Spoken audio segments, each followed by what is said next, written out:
Hello and welcome to Ruslan Belov's channel. Before we begin, I'd like to sincerely ask you to subscribe. By subscribing, you're helping this channel grow. Thank you to everyone who has already subscribed. Now let's get started. Soon we're in for yet another circus performance, this time in Istanbul. The thing is, Zelensky has already instructed his team to resume the negotiation process.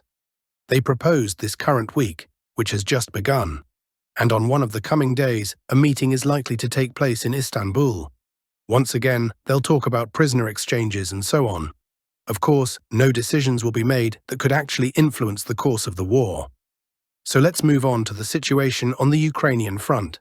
All right, friends, over the past day, unfortunately, we've received not only good news from the front, but also some not-so-good news for the Russian side. Let's start with those less positive updates. There are two of them. Or rather, it's the same type of issue happening in two separate areas. First, the village of Kaminskoa in the Zaporizhzhia region. Here, the Ukrainian armed forces seem to have regained their footing after the Russian breakthrough to the opposite bank and began launching counterattacks to reclaim the right bank part of Kaminskoa. Their progress over the past day has been very minor, only about 200 meters. But if you look at the map, what are they trying to do?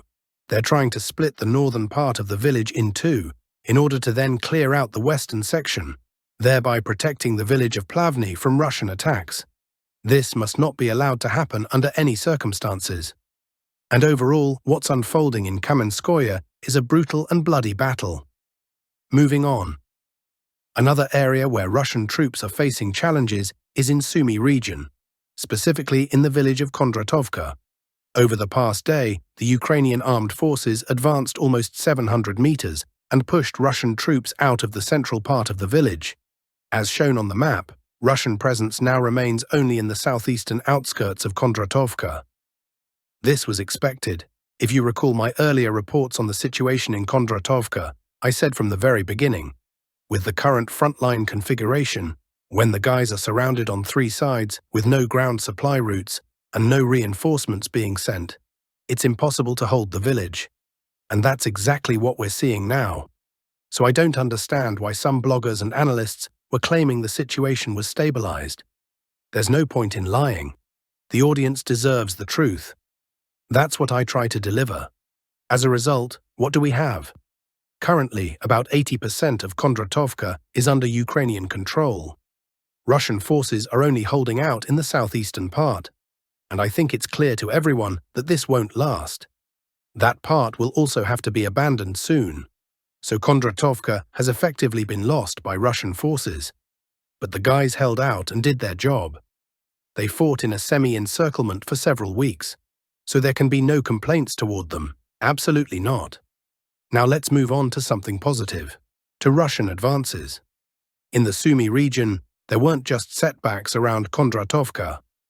There was progress as well. Russian forces managed to advance in the area of the village of Yablunivka. Here you can see it clearly. The area has been marked as controlled. First, Yablunivka itself was fully cleared. Second, our forces pushed forward from the village toward the H07 highway, which leads directly to Krapivshchina. At the moment, Krapivshchina is still 5.5 kilometers away, but it's clear that reaching it is the goal. Why? Because after Krapivshchina begins the forest, and if we enter that forest, we can eventually reach the outskirts of Sunumi itself. This forest right here, see it?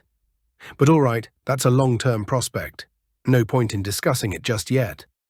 The gain in this area is just over 1 square kilometer, more than what the Ukrainians took in Kondraovka, which was about 0.8 square kilometers. So even in the Sunumi region, despite the setbacks, the Sever North Group came out slightly ahead. And across the entire front line, the Ukrainian side advanced only here, nowhere else. Some of you asked about Unikovka. But for now, there's no news. Heavy fighting continues, but no visible progress. Now moving on. In the Kharkiv region, the past 24 hours were quiet, no changes in territorial control. Something is clearly brewing, but what exactly is not yet clear. However, Ukrainian military analysts are panicking. Here's a screenshot. Yesterday, a Ukrainian officer-run Telegram channel was in panic mode. They mentioned problems on the Vauvchansk section. but without specifying what exactly. From what I know and told you a few days ago, Russian forces managed to cross to the southern part of Vauvchansk and take control of part of the fortified area near the oil plant. Plus, they pushed into the western forest, where progress continues. Maybe that's what the officer is panicking about. He realizes that the fortress of Vauvchansk may soon fall, especially with the successful crossing and advances in the south. In any case, let's wait for more concrete updates. But the fact that even a dead section like Vauvchansk has suddenly come to life speaks volumes. Let's continue. Lyman direction, here we have specific news. Russian forces managed to improve positions and advance through the forest strip west of Lipovo by 1.3 kilometers. As you can see on the map, the frontline configuration now surrounds Lipovo from 3 sides, so I believe the battle for the village will start in the coming days. If the front is straightened along this line, it will allow for a broad advance toward the river, and from there, a move down to Shandrigolov, which would be a major alarm bell for Lyman. Now, the Azov forces in this area, even though they're considered elite and well-equipped, are clearly struggling. They're suffering repeated setbacks here. Moving on the Constantinovka axis, no news over the past day. Although the Ministry of Defense did claim yesterday that the village of Belaya Gora had come under Russian control, I take such reports with caution. From what's confirmed, our forces entered the eastern outskirts. That's it. The village is long, not like the small Dilivka station. Belaya Gora stretches about 4 to 5 kilometers, and there's been no visual confirmation of control over the rest of it. So this seems like another case of a village being taken on paper, just like Predticino, which, as I told you, was declared taken back on July 4th. But no footage has surfaced to confirm that, even weeks later, so I'll say this. Don't pay much attention to official reports claiming a village has been taken. Only rely on visual confirmation, only then can you be sure. Let's continue. In Pokrovsk, a Russian recon and sabotage group caused a stir, made the Ukrainians panic and then withdrew from the city. As expected, the group consisted of just 10 fighters, and it was clear they couldn't accomplish anything major. Other than that, not much has changed, but where changes continue daily, and in Russia's favor, is in the south of Donetsk region. Over the past day, fighters of the Vostok group advanced from Novokadske to the nearby Zeleni Guy. They entered the village, cleared the area between the villages, and also the southern terrain.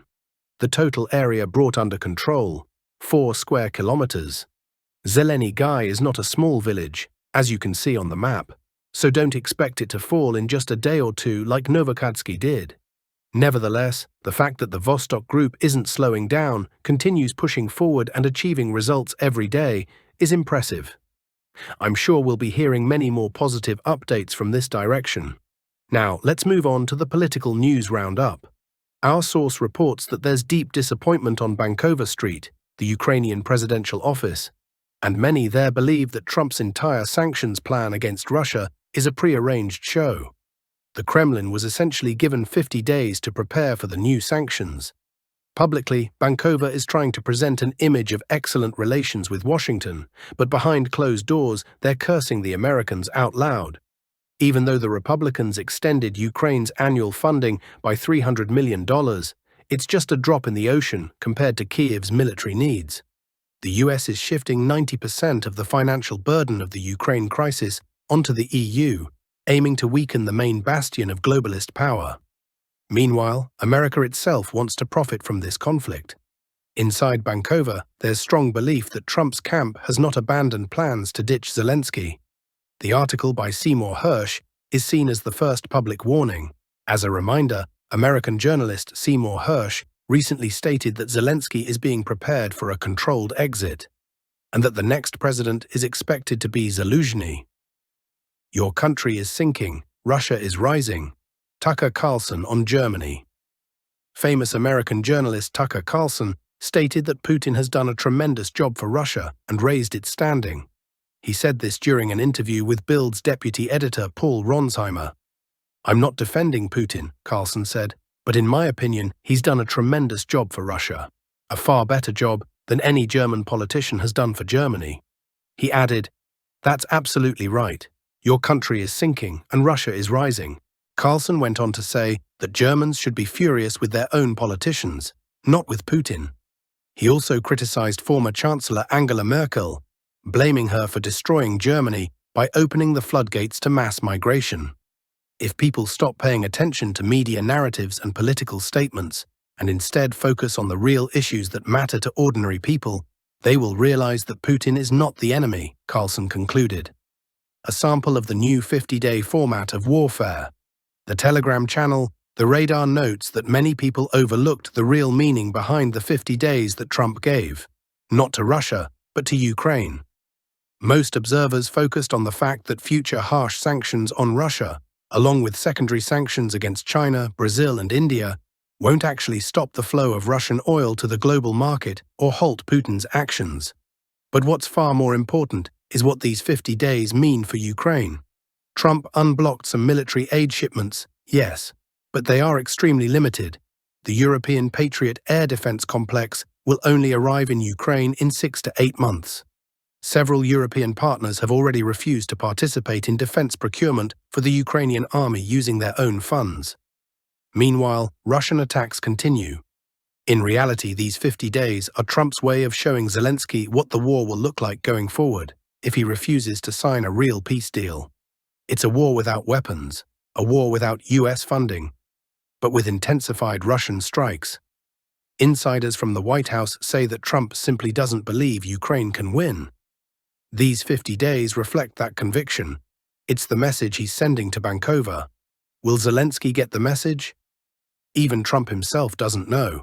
Today, when asked by reporters whether Ukraine is doing enough to reach a ceasefire agreement with the Russian Federation and end the war, Trump replied, "I'd rather tell you in 2 weeks because I can't say yes or no right now. I'll be able to give a better answer in 2 or 4 weeks." So this is the choice Trump has presented to Zelensky. Either peace negotiations now, or the Kremlin will show how many Shaheds and missiles it can launch at Ukraine daily. For now, Bankova is pretending that nothing is happening. US General publicly discusses NATO plan to strike Kaliningrad. General Christopher Donahue, commander of US Army Europe and Africa, has openly confirmed that NATO has an operational plan to suppress the defensive perimeter of the Russian Federation in the Kaliningrad region, including its A2/AD, anti-access area denial system. This is, in fact, a public rehearsal for a potential strike on Russia's key outpost in Europe. Donahue emphasized that the region could be wiped out in the shortest possible time due to its encirclement by NATO member states and the deployment of next-gen warfare technologies, including AI-powered systems like Palantir. Officially, such statements are referred to as part of NATO's deterrence policy on its eastern flank. But in reality, NATO is concentrating air mobile forces, armor, and artillery. It is intensifying its industrial and information coordination. The true goals of the alliance: psychological pressure. The general's words are part of a strategic game, an effort to destabilize Russia's information environment, heighten anxiety among its elites, and mobilize Western institutions by creating a perception of inevitable conflict. This is a test of Russia's reaction, to see what declarations or actual steps Moscow will take in response to such blatant rhetorical escalation. The mentions of AI and military tech innovations are clearly a signal to Moscow. The alliance is actively integrating smart systems to accelerate both preparation and execution of operations. If we consider actual military scenarios, it likely points to a rapid decapitation strike using cruise drones targeting Russian command posts, storage sites, and air defense assets, followed by a massive cyber attack, a full-scale strike from Lithuanian and Polish territory, naval support, amphibious landings, encirclement, capture of key facilities, destruction of air defenses, all aimed at paralyzing command and control functions and complicating Russia's ability to respond. This includes naval blockades, destruction of the fleet, and strikes on airfields and the military base in Chernihiv, and, if defeat looms, possible use of tactical nuclear weapons. But one thing must be understood. Any real NATO strike on Kaliningrad would almost certainly escalate into a global war. So all these loud statements are nothing more than futile attempts at military and psychological pressure. Meanwhile, operational and technical readiness in the region is being maintained at a level sufficient to prevent a surprise attack.